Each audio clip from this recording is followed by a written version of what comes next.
Hey, good morning. This is Joe from Citrus County Porch Life, bringing you a daily word for men for January 18th, 2028. And the word for today is informed. Do not keep talking so proudly, or let your mouth speak such arrogance. For the Lord is a God who knows, and by him deeds are weighed.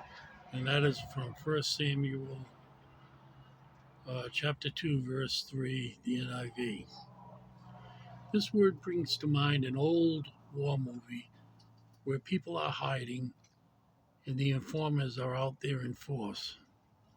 They have the power, the information that will impact both their lives and those who are hiding.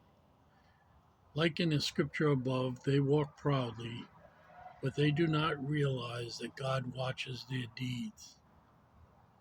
They may have temporary power with their knowledge, but it is just that, temporary. Knowledge is power. It enables one to inform the uninformed. With it, you can be comfortably conversant and appear confident.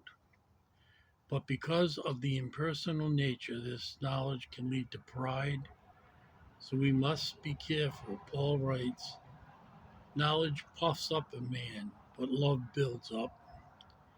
He encourages us to be informed when it comes to the nature and person of Christ. He prays that many times that we would know and understand who God is and be filled with the knowledge of Jesus Christ, a knowledge that is relational. And the question for us is the knowledge you pride yourself on improving your relationships? Well, the two subjects that I'm most knowledgeable in, mathematics and nursing, I don't know if I have great pride. They certainly were humbling subjects to study, especially mathematics. So many great minds before me studied it. And I'm studying all the work that they did, trying to have a basic understanding of the mathematical world. And, and with nursing,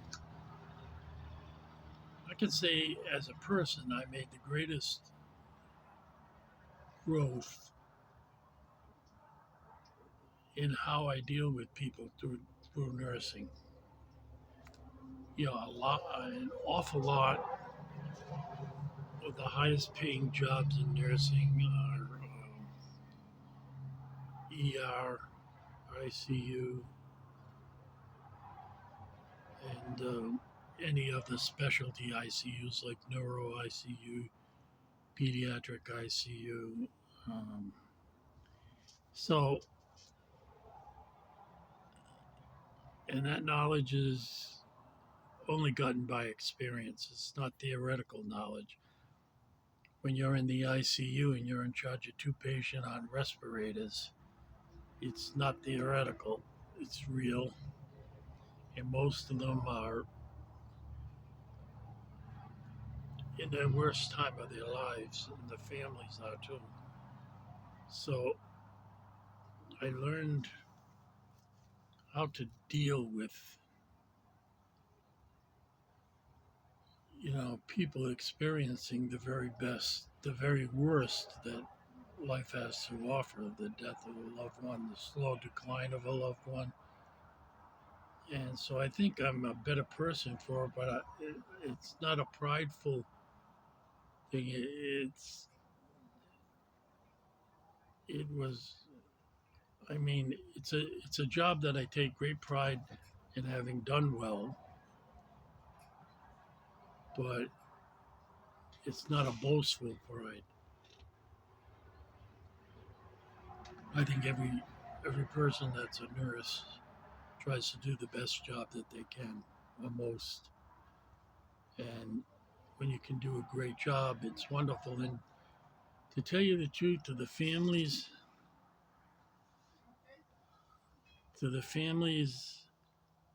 they see you treating their loved one with great care. That's all they're not worried about what pressures are or how the respirator is set up. They want to see that you're keeping their loved one clean, well hydrated, well fed. If they're not on an automatic feeder, and